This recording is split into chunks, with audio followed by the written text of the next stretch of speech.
Entonces, lo que vamos a hacer hoy va a ser resolver los ejercicios de derivabilidad principalmente, aunque hay algunos también de continuidad, de exámenes anteriores. En este primer ejercicio, la dificultad que hay es que no me están dando una función a trozos que cambian un punto. Me están dando una función a trozos que cambian toda una recta. Entonces aquí me piden estudiar la continuidad de la función en todo R2. Y aquí hay un argumento que siempre hay que hacerlo igual. Lo primero que nos fijamos es en el trozo donde la función es distinta de cero, donde no hay problemas en el denominador, ¿verdad? Entonces, Sí. obviamente, pero esto hay que ponerlo. O sea, si esto fuese un examen de desarrollo, hay que escribirlo. Si x más y es distinto de cero, entonces tenemos que la función f es continua por ser composición de funciones elementales.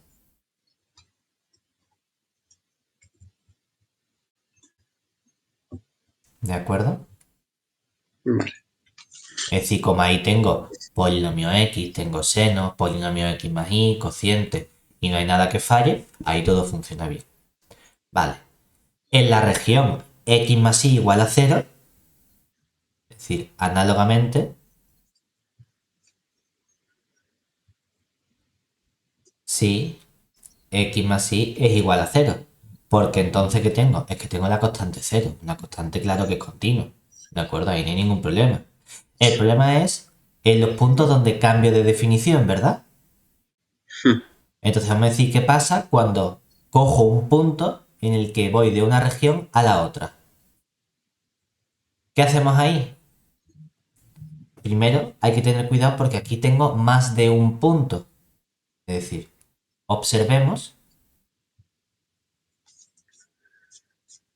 que si llamo, vamos a llamarlo C, al conjunto de puntos X y perteneciente a R2, tales que X más Y es igual a cero. Ahora, ¿esto cómo puede parametrizarse? Bueno, como aquí puedo tener que x más y es igual a cero, podría decir, ¿qué pasa si yo digo que la x valga, por ejemplo, k? Entonces, ¿cuánto valdría la y? Despejando de esta ecuación, ¿verdad? Me quedaría que la y valdría menos k, ¿cierto? Y esto sería con k perteneciente a R. Es para no decir los puntos x menos x, que sería de despejar y igual a menos x y sustituimos dentro. Nos gusta más cambiar la letra entonces. ¿De acuerdo? Es decir, que aquí hay infinitos puntos donde la función cambia de definición. Que no es solo el 0, 0 como estamos acostumbrados, sino que también es el 1 menos 1, y el 2 menos 2, y el 3 menos 3, y el raíz de 2 menos raíz de 2. Entonces, en todos estos puntos de la forma k menos k, tengo que estudiar yo la posible continuidad de f. Entonces, ¿cómo lo hacemos normalmente? Normalmente lo que usamos son límites dobles, ¿verdad? Ahora había que calcular el límite doble, lo que pasa es que como es un poquito feo, ¿con qué comenzamos? Estudiando límites reiterados, ¿verdad? Sí. Decimos, bueno, pues comenzamos viendo los límites reiterados.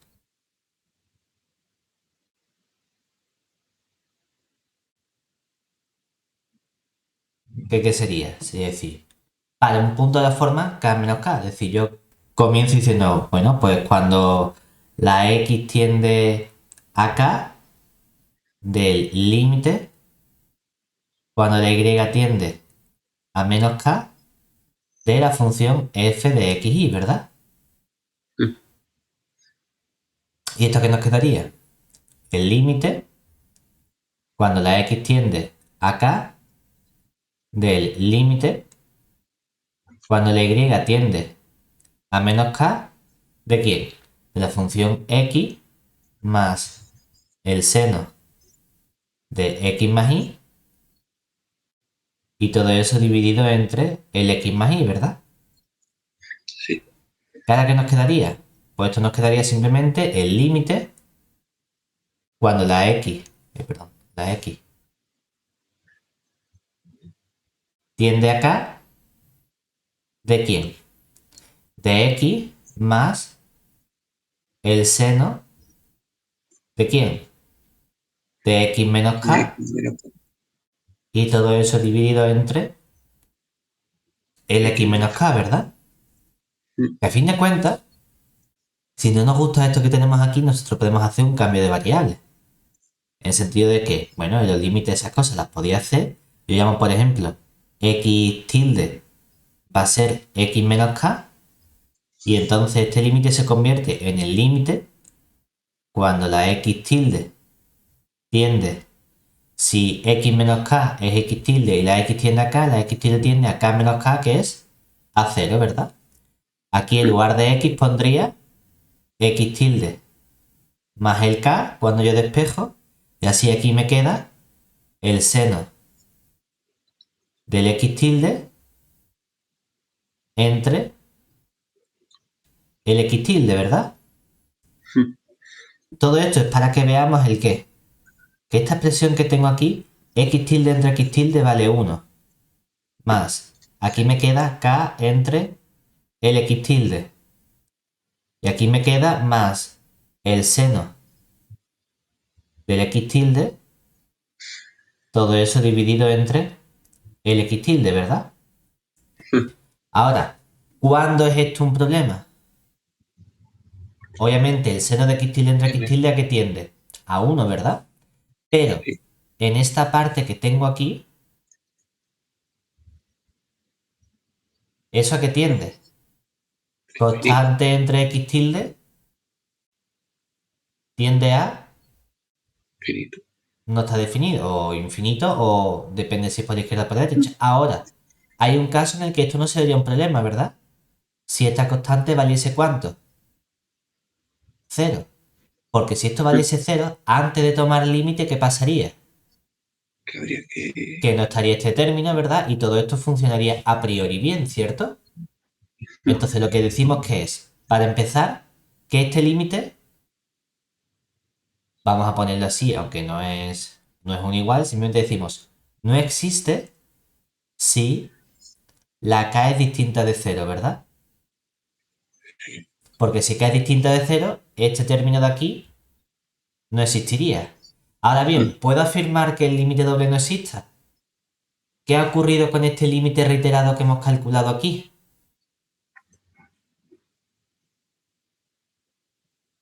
Este límite reiterado lo hemos podido calcular, ¿verdad? Existe y valía esta parte que tengo aquí. Si existe el límite unidimensional morado, pero no existe el límite reiterado correspondiente, puedo afirmar que no existe el límite doble. Es decir, no existe el límite doble cuando la xy tiende al punto k menos k de la función f de xy. Eso sí, con k distinto de cero. Más o menos, a ver, no lo hice tan formal como lo has hecho tú con ese, digamos, el X y tal, pero, o sea, que lo puse como la X era igual a menos Y, sustituí, pues me daba el Exactamente, denominador cero exacto. y me salía que no existía, pero si me entró la duda, digo, bueno, Sí, sí, pero que exactamente. más o menos era igual. Sí, sí, lo O único sea, que que tenemos que hacer es este proceso de parametrizar todos los puntos. Y ahora, por ejemplo, eso que tú has hecho ahí no lo hice, por vale, ejemplo. este es el modo general que siempre debemos seguir. Y ahora, por ejemplo, vemos que cuando hago esta sustitución hay un caso en el que dice, bueno, espérate, a lo mejor en este caso a priori no hay tanto problema, ¿verdad? Entonces estudiamos ese punto aparte. Es decir, vamos a ver qué pasa en el punto 0, 0. Bueno, pues estudiamos ahora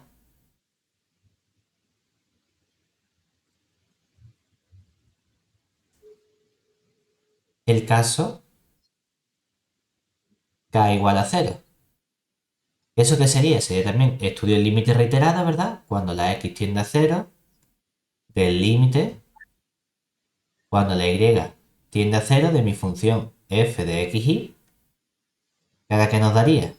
Nos daría el límite cuando la x tiende a 0 del límite cuando la y tiende a 0, y aquí aparece la función x más el seno del x más y, y todo eso dividido entre el x más y.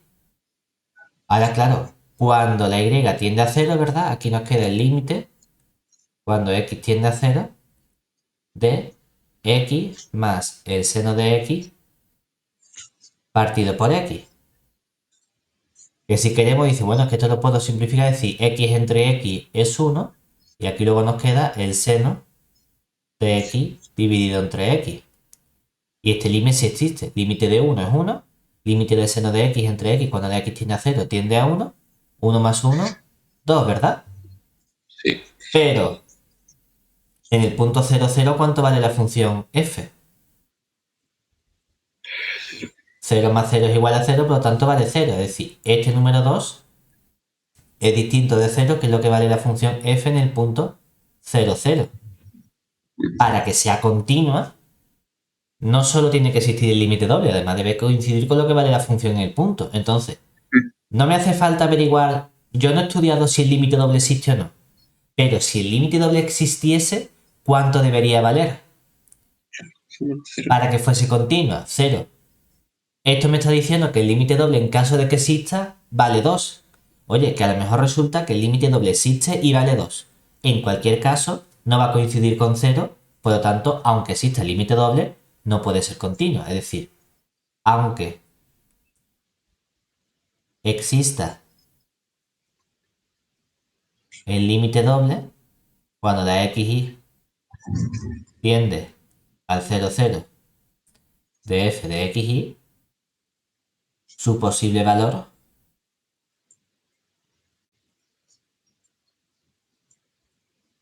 debe ser 2, por lo que tampoco sería continua en el 0, 0. ¿Y qué hemos visto? Si la función es continua en todo x más y distinto de 0 y en el resto de puntos no es continua, ¿verdad? ¿Qué obtenemos? Luego, la función f es, si queremos, continua en todo el conjunto de los puntos x, y pertenecientes a R2, tales que el x más y es distinto de 0. Esto para no escribir de para la función es continua si x más y es distinto de 0. Lo mismo es. ¿De acuerdo? Venga, vamos al siguiente. Aquí, uno un poquito más complejo, ¿no? Queremos estudiar qué pasa con este término de aquí. Aquí me dicen, primero estudiar la continuidad de f en el 0, 0. Entonces aquí lo que tengo que hacer primero es pensar si yo creo que es continua o no es continua. En función de eso voy a seguir un camino o no. Si no estoy seguro, hacemos ese proceso de límites reiterados, límites direccionales, hasta que yo o encuentro un fallo o ya me convenzco de que la cosa va a funcionar bien. Truco que normalmente funciona. Tengo un cociente de polinomio. El grado de abajo es grado 2 y además todas las cosas son positivas. Eso es bueno. Grado de arriba, x grado 1, y grado 1 y el x cuadrado menos y cuadrado y grado 2. En total tienen, como están multiplicando, grado 4. Como el grado de arriba es mayor estricto que el grado de abajo y las cosas de abajo son positivas, va a existir el límite doble en este punto y va a ser 0. Es decir, vamos a tener continuidad. Eso es lo que suele ocurrir con los polinomios. ¿Vale? Ahora bien, esto es como siempre. Si creemos que sí, directamente acotamos. Entonces, ¿cómo creemos que f sí es continua en el origen, en el 0, 0, vamos a acotar directamente? ¿Cuál es ese proceso mental que yo debo saber? tenemos estos 4 puntos. Que sería, yo doy un epsilon mayor que 0. Y ahí yo quiero hallar un delta que dependa de epsilon que también sea mayor que 0. ¿De acuerdo? Podemos usar que la norma del xy menos el 0, 0 es menor que delta. En este caso, esto lo que nos está diciendo es que el x cuadrado más el y cuadrado es menor que el delta al cuadrado, que lo mismo me está diciendo también varias cosas. Por un lado, que puedo usar que x cuadrado es menor que delta al cuadrado. O también puedo usar que el valor absoluto de x es menor que delta. Y también puedo usar que el y cuadrado es menor que el delta al cuadrado. O lo que es lo mismo, puedo usar que el valor absoluto de y es menor que delta. Y entonces quiero acotar. ¿Acotar el qué? El valor absoluto de f de xy menos lo que me están diciendo para la continuidad que vale la función f en el punto 0, 0. Y quiero que esto sea menor que ese epsilon, ¿verdad? Pues vamos a empezar por esta última parte. Y lo que tengo que hacer es rellenar este hueco con el delta que aparece aquí. ¿Vale? Entonces, tenemos que... ¿Quién sería el valor absoluto de f de xy menos f de 0, 0? Como la función f en el origen vale 0, lo que me están diciendo es que esto es el valor absoluto del xy que multiplica al x cuadrado menos y cuadrado entre el x cuadrado más y cuadrado. ¿Qué esto que me quedaría? Pues me quedaría arriba valor absoluto de x por el valor absoluto de y por el valor absoluto del x cuadrado menos y cuadrado y todo eso dividido entre el x cuadrado más el y cuadrado. Y como lo de abajo es positivo, no hace falta ponerle valor absoluto. Vale. Ahora, utilizamos la desigualdad triangular para separar este valor absoluto en la suma de los dos valores absolutos. De ese modo tengo valor absoluto de x que multiplica al valor absoluto de y. Y ahora tendría aquí el valor absoluto del x cuadrado más el valor absoluto del y cuadrado. Y todo eso dividido entre el x cuadrado más el y cuadrado. Pero claro, como el x cuadrado es positivo, su valor absoluto ¿cuánto vale? X al cuadrado, ¿no? Y aquí también me queda lo mismo, que esto es y al cuadrado. ¿Y cuánto vale x cuadrado más y cuadrado entre x cuadrado más y cuadrado? Todo esto vale 1, ¿verdad? O sea que resulta que esto es valor absoluto de x por valor absoluto de y. Sí. Yo digo, ahora ya no tengo cosas dividiendo, ya me he quitado los problemas dividiendo, puedo acotar y decir, es que valor absoluto de x es menor que delta. Y valor absoluto de y es menor que delta. O sea que todo esto es exactamente el delta al cuadrado, ¿verdad? Cuando ya he llegado a una expresión de delta, ya digo, pues esto es lo que yo voy a llamar epsilon. Con esto sería suficiente, aunque es verdad que nosotros normalmente es que nos gusta hallar este epsilon, ¿verdad? Entonces de esta relación digo, Pero, a ver, dime, Rocho, bueno, no sé si está bien. Mira, lo que he hecho es que he cogido la función es menor o igual que el numerador propio de x. claro, es Luego decir, esa x aquí por las o x de sea, arriba y me ha dado. no hay una única opción para acotar. Yo, por ejemplo, he acotado con la desigualdad triangular y he visto que esto directamente vale 1. También podría haber dicho, oye, pues como tengo una suma, ¿verdad?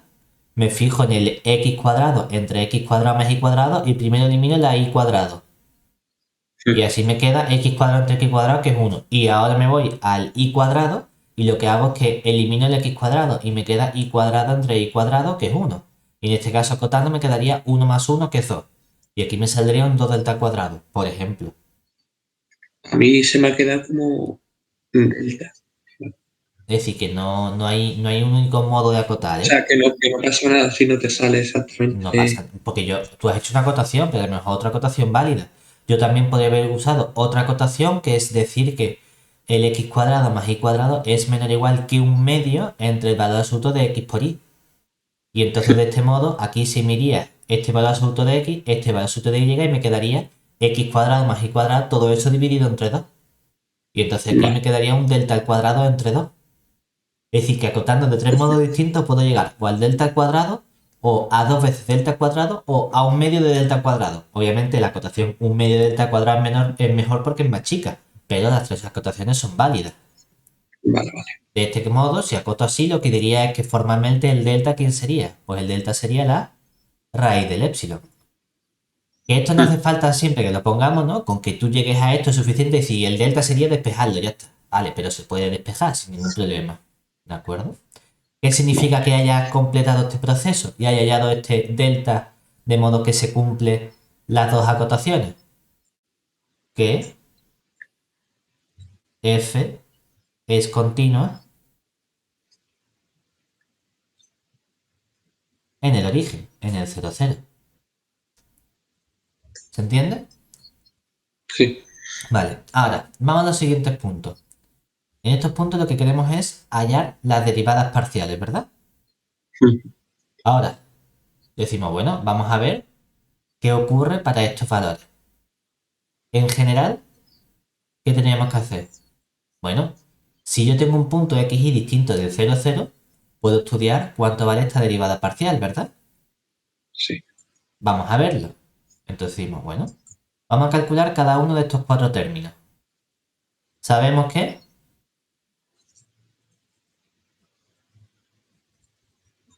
esto va a ser un pedazo de bicho, ¿no? Pero la parcial, a ponerla aquí, si la xy es distinta del 0, 0, ¿qué tendríamos?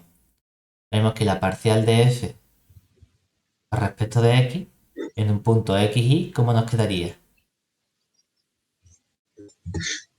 Es un producto, ¿verdad? Primero derivo el x por y, que me quedaría y, por el segundo sin derivar, que sería el x cuadrado menos y cuadrado entre el x cuadrado más y cuadrado. Ahora viene el primero sin derivar, que sería el xy por la derivada del segundo, que es un cociente. Derivada del primero respecto de x, pues aquí nos queda un 2x que multiplica el de abajo, que sería el x cuadrado más y cuadrado. Menos el de arriba sin derivar, que sería el x cuadrado menos y cuadrado. Todo eso que multiplica a la derivada del de abajo respecto de x, que sería un 2x. Y todo eso lo divido entre el... Vamos a poner entonces un corchete así. Entre el x cuadrado más el y cuadrado y todo ello al cuadrado, ¿vale? Aquí hay términos que puedo tratar de simplificar, porque si nos fijamos, la parte de x, ¿qué le ocurre? Tengo 2x por x cuadrado, 2x por x cuadrado, aquí con un menos, se me elimina, ¿verdad? Sí. Y la parte de y tengo 2x por y al cuadrado, menos con menos se convierte en más, entonces al final todo esto, ¿cómo nos queda? Aquí tengo mi y que multiplica al x cuadrado menos y cuadrado, dividido entre el x cuadrado más y cuadrado, más, aquí tengo un x por y, y de aquí aparece 2 y 2 serían 4x y al cuadrado, y todo eso dividido entre el x cuadrado más el y cuadrado, todo ello al cuadrado, ¿de acuerdo? Ahora, por la simetría de la función, podemos calcular fácilmente quién sería la otra derivada parcial. Pues si te fijas, si yo cambio el x con el y, la función es la misma, pero cambiará de signo, ¿verdad? Entonces la parcial de f respecto de y en el punto xy nos va a quedar esta misma función, pero cambiándole el signo y cambiando los papeles de xy. Es decir, que aquí quién sería? Sería menos x que multiplica al y cuadrado menos el... Bueno, realmente lo que me quedaría sería aquí la misma función, el menos x que multiplica al x cuadrado menos y cuadrado, todo eso dividido entre el x cuadrado más el y cuadrado, Y aquí lo mismo, pero cambiando el signo, es decir, menos. Ahora, ¿quién tendría? Tendría un 4 y en lugar de tener x cuadrado y al cubo tendría y cuadrado x al cubo. Y todo eso dividido entre el x cuadrado más el y cuadrado al cuadrado. ¿De acuerdo? Este signo desaparece porque ya lo hemos puesto en el orden correcto. Y tendría esto de aquí. Que también podemos hacer la derivada y decir, bueno, en realidad es que si te fijas, derivar respecto de y sería una x, esto sin derivar, nos queda exactamente igual. Y ahora haríamos proceso, solo que todo va a estar multiplicado aquí por este menos y. Y por eso sale lo mismo, pero con el menos aquí. ¿De acuerdo? Claro, una vez que tengo esto, puedo calcular entonces qué pasa con estas funciones. Ojo, porque estas funciones, cuando me piden funciones, tengo que ver también en función del valor de x que ocurre. ¿De acuerdo? Porque esto sería la función general. Es decir, tanto cuando la x sea distinto de 0 como cuando la x sea igual a 0. De momento Sí. nosotros lo que sabemos es cuánto valen estas funciones si la x es distinta de 0. Es decir, de momento,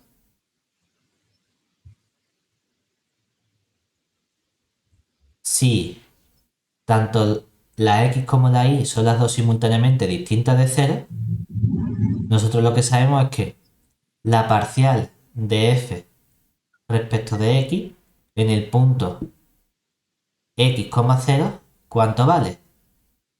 Esto es válido si la x es distinta de 0. Te vienes aquí y sustituyes la y por 0, ¿verdad? ¿Y cuánto nos Sí. queda cuando sustituimos la y por 0? 0, ¿verdad? 0. Y sé que la parcial de f respecto de x en el punto ahora 0, y, si cambio esto es válido si la x es distinto de 0. Aquí, si cambio la x por 0, ¿qué nos quedaría? Esta parte se hace 0, ¿verdad? Pero esta parte de Sí. aquí no, ¿verdad? ¿Qué nos queda aquí? Claro. Aquí nos quedaría menos y. Esto es válido si la y es distinta de 0. Del mismo modo, cuando calcule la parcial de f respecto de y, en el punto x0, ¿qué tenemos que hacer? Nos venimos a esta expresión, cambiamos la y por 0, ¿verdad? Este término desaparece y aquí ¿qué me quedaría? Una x, que esto es válido si la x es distinta de 0. Mientras que cuando calcule la parcial de f respecto de y, en el punto 0y, ¿qué tenemos? Lo que tendríamos ahora es que al hacer la x0, este término se parece, este también, o sea que todo nos queda 0, ¿verdad? Sí. Si la y es distinta de 0. También teníamos que estudiar qué pasa en el 0,0 en todos estos casos, ¿verdad? Esto viene precisamente para estudiar la parte de si la f es diferenciable en el origen. Entonces, Sí. ahora tenemos que calcular por separado qué pasa en el 0,0. Bueno, pues veamos por separado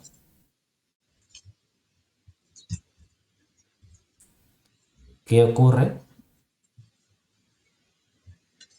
en el 0,0. Para lo cual usamos la definición. Y decimos, bueno, pues, ¿qué tendría que estudiar? La parcial de f a respecto de x en el 0,0 es, por definición, el límite cuando la h tiende a 0 de f de quién? Del punto 0 más h, ¿verdad? Sí. Aquí viene un 0 menos f de 0,0. Y todo eso dividido entre h. Pero si nos fijamos, como tengo aquí una y multiplicando, ¿verdad? 0 por lo que sea, ¿qué nos va a quedar? 0, ¿verdad? Y la f en el origen, ¿cuánto vale? 0 0. también. O sea que esta función vale 0. Y esto de aquí vale 0. Y 0 menos 0, 0, 0 entre h, 0, o sea que el límite de la constante 0 sale 0, ¿vale? Y análogamente la parcial de f respecto de y en el punto 0, 0, ahora esto sería el límite cuando la h tiende a 0 de la función f de 0, h menos f de 0, 0 dividido entre h. Pero ahora igual, ¿no? Como tengo la x 0, 0 por lo que sea me saldría 0, f de 0, 0 es 0, 0 menos 0 es 0, entre h nos queda el límite de la constante 0. ¿Vale? Pues ya tenemos calculado cuánto vale todas las derivadas parciales en nuestros puntos, ¿verdad? Sí. Es decir que formalmente, ¿qué tendría que decir yo entonces aquí? Tendría que venirme y decir, mira, cuando yo calcule la parcial de f respecto de x, por ejemplo en el punto x, 0, lo que vamos a juntar es los resultados. Es decir, vamos a tener una función a trozos que vale una cosa si la x es distinta de 0 y vale 0 si la x es igual a 0. Cuando la x es distinto de 0, ¿qué hemos obtenido? Que esa derivada parcial, pues mira, resulta que también vale 0, ¿verdad? Vale, pues nosotros ponemos aquí 0. O sea que esta función siempre es 0. Pero cuando, por ejemplo, la calcule la parcial de f respecto de x en los puntos 0 y, hemos visto que entonces valía menos y si la función x era distinta de 0, perdón, si la y era distinta de 0, ¿verdad? Y valía Sí. 0, que es lo que acabamos de tener si la y es igual a 0, ¿cierto? Mm. Eso es lo que completamos realmente. Lo mismo haríamos con las derivadas parciales respecto de y.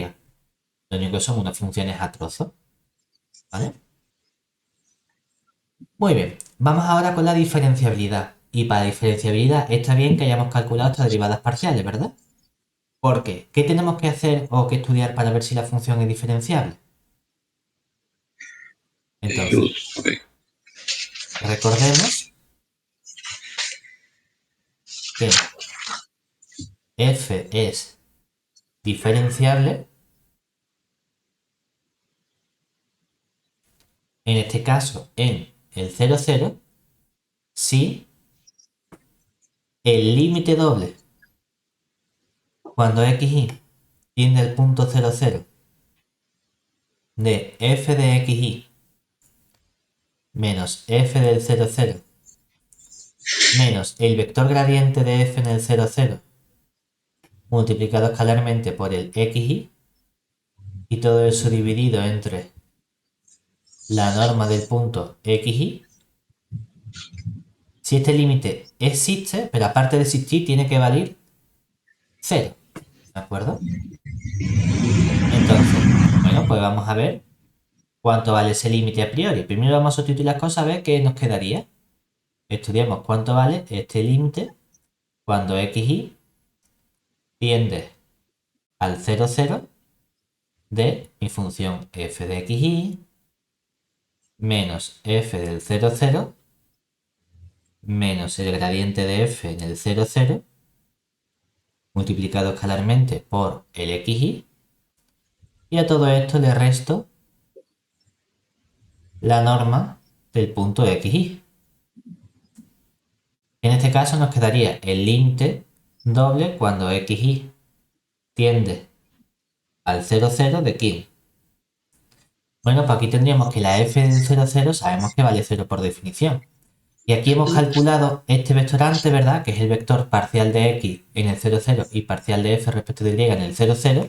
Y nos había quedado el vector 0, 0 también. 0, 0.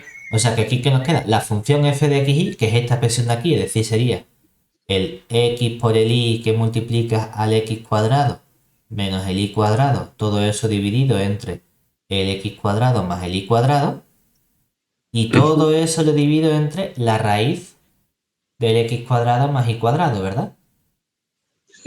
Que si juntamos el denominador con este de aquí, nos quedaría el límite doble cuando el xy tiende al 0, 0, ¿de quién? Aquí tendría el xy que multiplica al x cuadrado menos y cuadrado, y abajo nos quedaría x cuadrado más y cuadrado. Si aquí está elevado a 1 y aquí está elevado a 1 medio, en total está elevado a 3 medios. Para estudiar este límite, si pensamos, decimos, vale, abajo tengo un cociente positivo, ¿verdad? Y el grado Mm, más o menos, si pensamos, es como, esto tiene grado 2, pero 2 elevado a 3 medios, el 2 se multiplica por el 3 medios, 2 entre 2, 1, 1 por 3, 3. Lo de abajo se comporta como algo de grado 3. Y lo de arriba, x por y, el x cuadrado menos y cuadrado, sigue siendo algo de grado 4, que es sí, mayor estricto. Entonces, mi intuición me dice, debería funcionar bien. Es decir, este límite debería existir y valer 0. Como creo que es así, vamos a probarlo. Es decir, que ahora se reduce a, me han dado una nueva función que es esta, quiero demostrar que el límite doble de esta función vale 0. Venga, pues vamos a probarlo. Es decir, queremos probar que el límite doble, cuando la xy tiende al 0, 0, de mi función x por y, que multiplica al x cuadrado menos y cuadrado, entre el x cuadrado más el x cuadrado elevado a 3 medios, es igual a 0. ¿Qué tenemos que hacer? Acotar, ¿verdad? sí, Entonces, acotamos esta expresión que sería valor absoluto de xy, x cuadrado menos y cuadrado, entre el x cuadrado más y cuadrado elevado a 3 medios menos el 0. Que hemos visto, igual que antes, que esto es menor o igual que el xy que multiplica al x cuadrado más el y cuadrado, y todo eso entre el x cuadrado más el y cuadrado elevado a 3 medios. Y vamos a usar este truco de acotar la parte que nos interesa. Es decir, voy a separar esto en dos sumas. Por un lado tengo y que multiplica a x al cubo. Todo eso dividido entre el x cuadrado más el y cuadrado elevado a 3 medios. Y por otro lado voy a tener el x que multiplica al y al cubo. Y todo ello dividido entre el x cuadrado más el y cuadrado elevado a 3 medios. Es decir, mira, esto va a ser menor o igual que ¿quién? Vamos a tener nuestro y x al cubo. Más, aquí vamos a tener nuestro x y al cubo.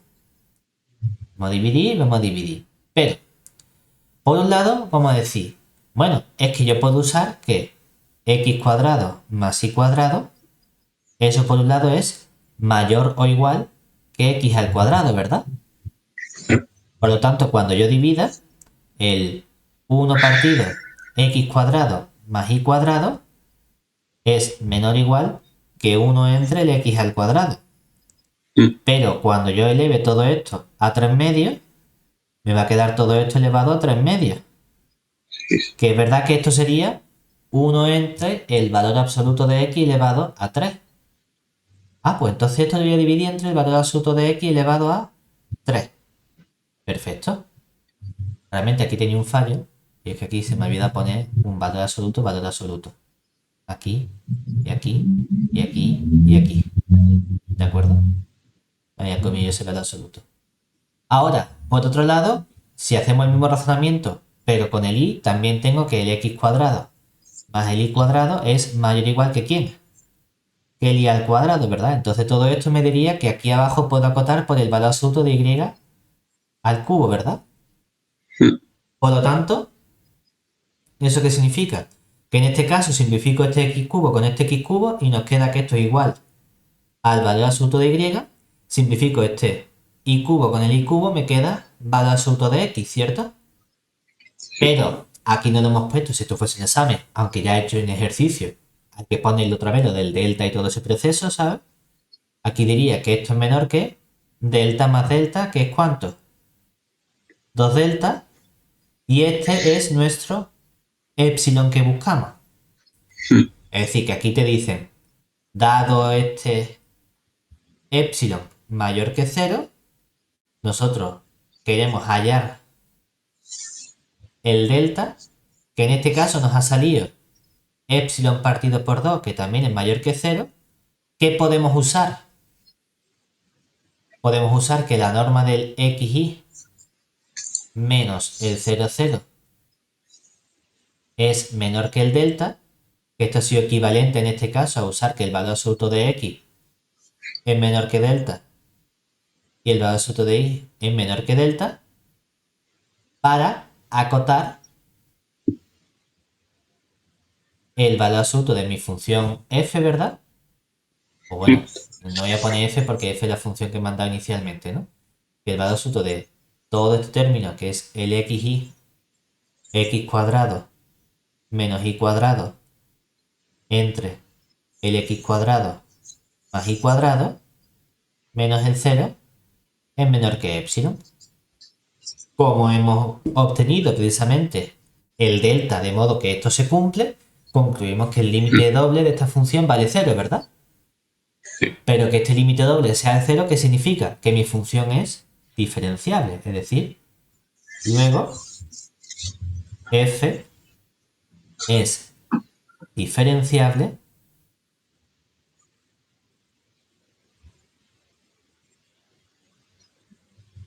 en el 0,0. ¿De acuerdo? Sí. Muy bien. Venga, siguiente ejercicio. Aquí, en el 10, me dice, mira, nos da una función f que va de R2 en R3, definida de este modo.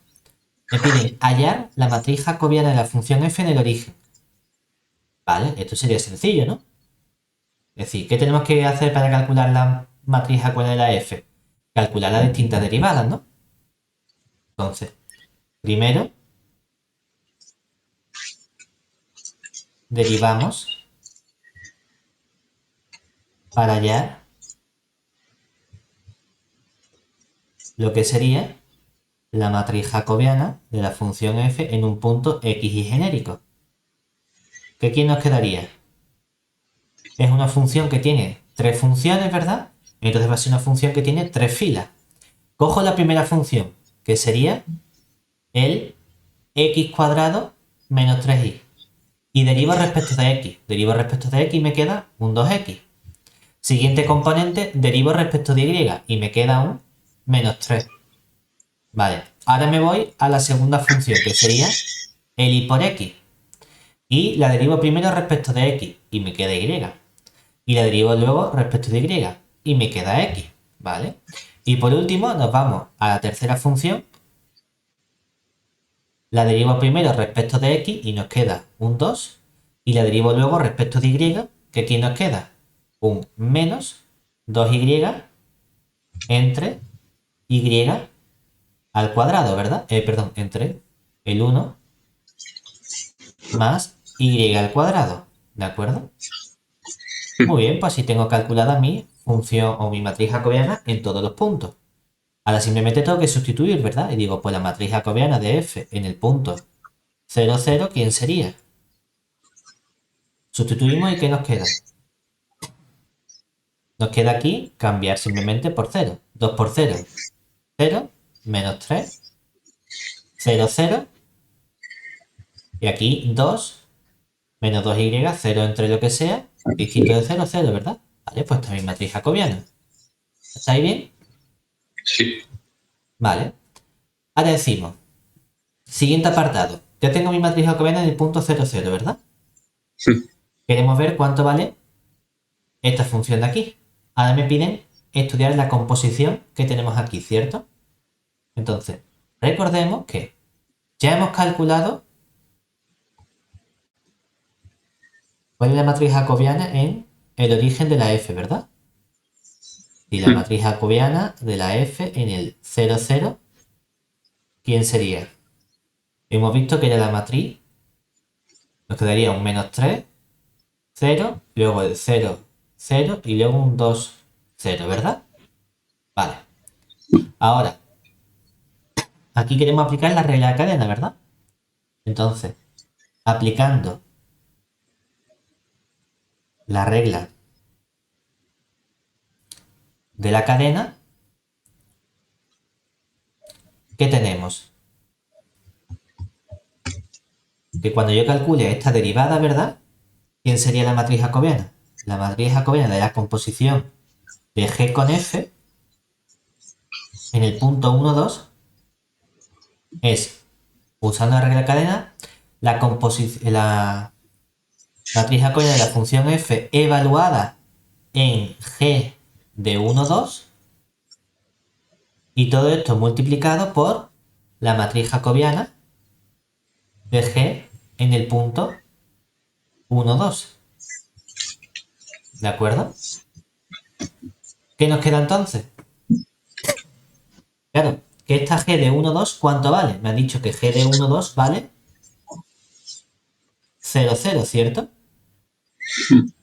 O sea que esto en realidad es la matriz jacobiana de la función f en el punto 0, 0 multiplicada por la matriz jacobiana de la función g en el punto 1, 2. Esto es un error porque aquí te dan la matriz jacobiana de la g en el punto 0, 0. Aquí se han equivocado y lo que te tienen que dar es la matriz jacobiana de la g en el punto 1, 2. Eso es un error que tuvieron. Entonces, una vez que tenemos esto, ¿ya qué podemos decir? Que aquí, ¿quién nos quedaría? Matriz jacobiana de f en el punto 0, 0 sería la matriz menos 3, 0, 0, 0, 2, 0. Multiplicamos por la matriz jacobiana de la g en el punto 1, 2, que sería la 1, 2, 3, 4, ¿verdad? Entonces, ¿qué nos queda ahora? Nos queda que esto sería simplemente multiplicar fila por columna, ¿verdad? Fila por columna sería menos 3, fila por columna sería menos 6, fila por columna 0, 0, fila por columna 2, 4. Esta es la matriz que tenemos. ¿Se entiende cuál es el proceso para estudiar la composición de las matrices? Sí, sí. Lo único es eso, que aquí hay un fallo porque tienes que tener en cuenta que cuando haces la composición, para la primera se evalúa en el punto imagen, pero para la G se evalúa en el punto original. Entonces aquí no tiene sentido que te digan la matriz jacobiana en el 0, 0 porque estaríamos hablando de puntos distintos. Entonces no puedo averiguarla. Vale. O sea, que te pueden decir, vale, la matriz jacobiana de G en el 0, 0 sería esta, pero entonces no puedes calcular lo que te están pidiendo. Por eso aquí se equivocaron y se trataba de la matriz jacobiana en el punto 1, 2. ¿De acuerdo? Vale.